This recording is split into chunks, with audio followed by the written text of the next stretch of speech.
தயவு செஞ்சு உங்கள் நாட்டாமத்தனத்தெல்லாம் உங்கள் குடும்பத்தை நிறுத்திங்களேன். ஏன் என் தங்கச்சி கொண்டுறீங்க நீங்கள்? எங்கள் குடும்ப பாட்டில் நிம்மதியாக இருந்துட்டு போகிறோம். நாங்கள் எப்படி வாழ்கிறோமோ அப்படியே வாழ்ந்துட்டு போகிறோம். உங்களெல்லாம் திணிக்காதீங்க நீங்கள் தயவு செஞ்சு அப்படின்னு சொல்லிட்டு மதி வந்துக்கிட்டு தங்கராஜிட்ட சொல்ல வேண்டிய நிலைமை வரும் அப்படிங்கிறது தான் விஷயம். வணக்கம்.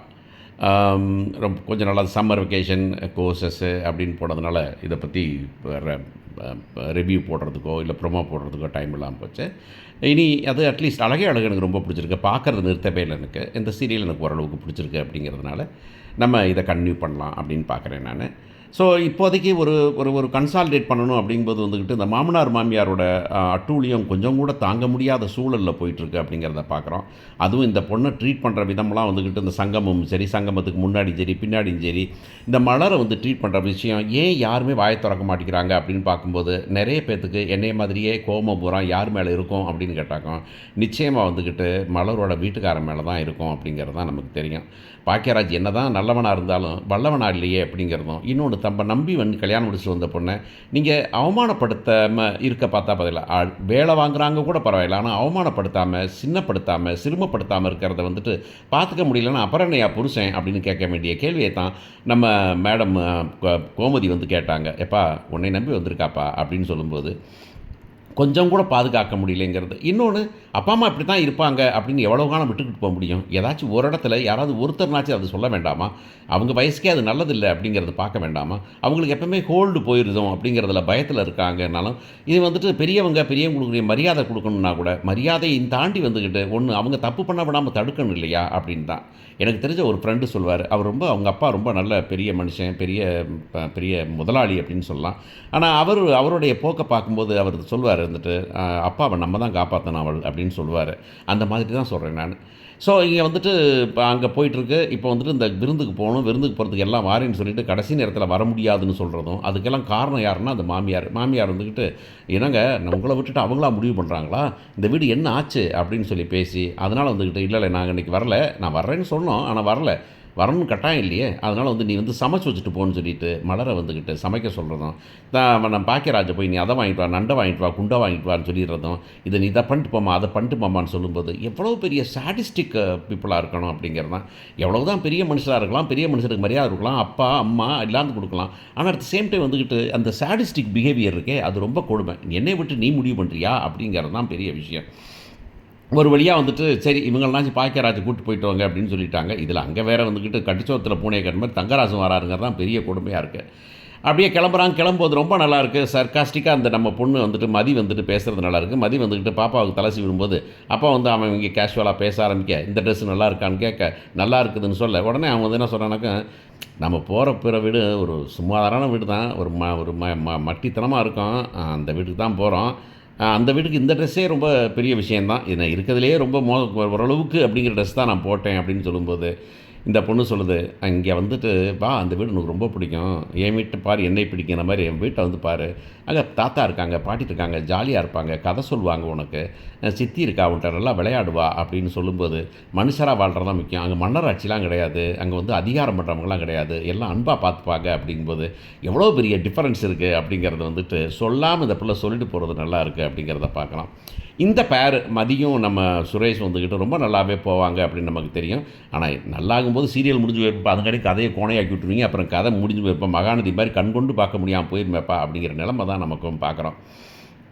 சரி இப்போ எல்லாம் கிளம்பியாச்சு. கிளம்புனாக்க வந்துட்டு இவங்களும் கிளம்பிட்டாங்க. கிளம்பி அங்கே போகிறாங்க. அங்கே போனால் வந்துட்டு அவங்க வாசல்லே விசாரிச்சிருக்காங்க. வீடு பார்த்திங்கன்னா வீடு அந்த காரு உள்ளார போகிறத பார்த்தாக்கா அங்கேயே ஒரு 5 கார் நிறுத்தலாம் போல இருக்குது. அந்த வீட்டை தான் வந்துட்டு மட்டித்தனமான வீடுன்னு சென்னையில் சொல்கிறாங்கும்போது நமக்கே கொஞ்சம் ஆச்சரியமாக என்னப்பா வசனம் எழுதுனீங்க அப்படின்னு கேட்குற மாதிரி இருக்குது. வரவேற்றுக்குள்ளார கொண்டு போகிறாங்க. அப்புறம் கொஞ்சம் ஜாலியாக பேசிகிட்டு இருக்கிறாங்க. இவங்களை இன்ட்ரொடியூஸ் பண்ணுறாங்க. பாப்பா பார்க்குது, ஜூஸ் கொடுக்குறாங்க.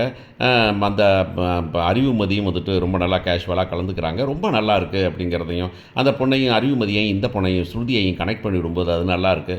ஆனால் டக்குன்னு வாராரு நம்ம ஆள் மிஸ்டர் தங்கராஜ் வந்த உடனே வந்து அவங்கள உட்கார வச்சுட்டு இவர் அவங்க அப்பா வந்து மதியோட அப்பா வந்துக்கிட்டு நிற்கிறாரு. உடனே இந்த பொண்ணு உட்காருக்குது. இவராக சொல்லவே இல்லை, உட்காருன்னு சொன்னிருப்பார். அப்புறம் ராமூர்த்தி உட்காருங்க அப்படின்னு சொல்லி இல்லை சார் அப்படின்னு இல்லை உட்காருங்க அப்படின்னு, அதாவது உட்காருங்க அப்படின்னு சொன்னாங்க. நான் சொன்னால் தான் உட்காரணுங்கிறதுக்காகவே வெயிட் பண்ணுறது இருக்கே ரொம்ப மோசம்டா. உன்னையே உங்கள் மாமனார் மாமியார் 3 பேரும் சூப்பர் ஆளுங்க, உங்கள் அம்மாவும் சேர்த்து அப்படின்னு சொல்கிற மாதிரி இருக்குது.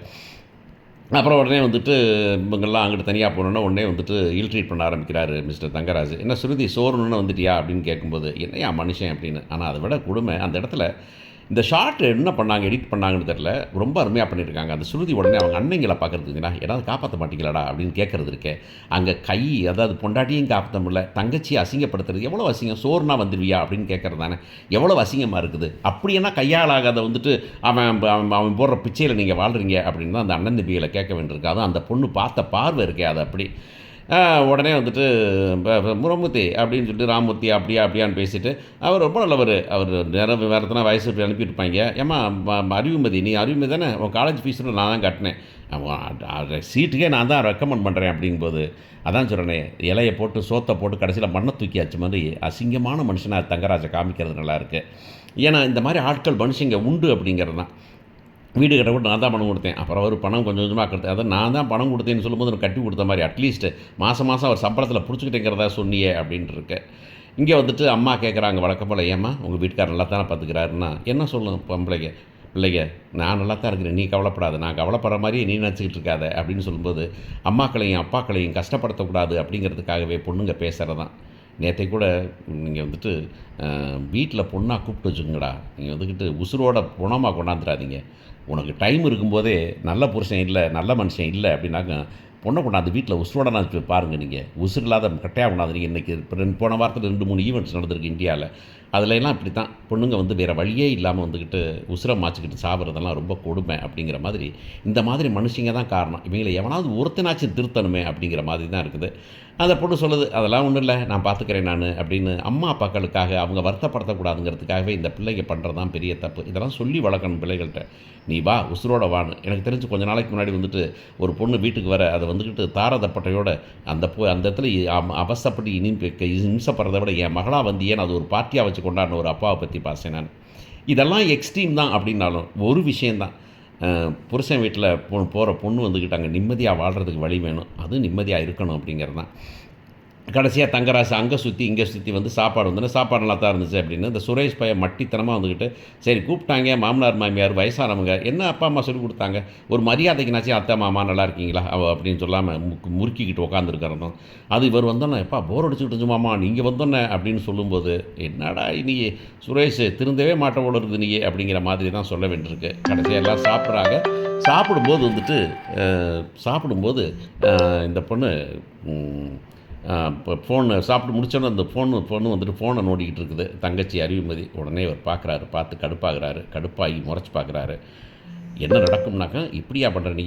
அப்படின்னு சொல்லிட்டு, "இப்படிலாம் பண்ணலாமா நீ?" அப்படின்னு அறிவுரை சொல்ல போகிறாரு. அப்போ வந்துட்டு நம்ம பிள்ளை வந்துக்கிட்டு, "உங்கள் அறிவுரைலாம் உங்கள் மருந்துங்க, என் தங்கச்சிக்கெலாம் நீங்கள் சொல்ல வேண்டியதில்லை, என் தங்கச்சியை எப்படி வளர்க்கணும்னு எங்கள் அப்பா அம்மாவுக்கு தெரியும், அவங்க பார்த்துப்பாங்க" அப்படின்னு சொல்ல வேண்டிய சூழலுக்கு வந்து நிற்க போகுது அப்படின்னு தான் நினைக்கிறேன்.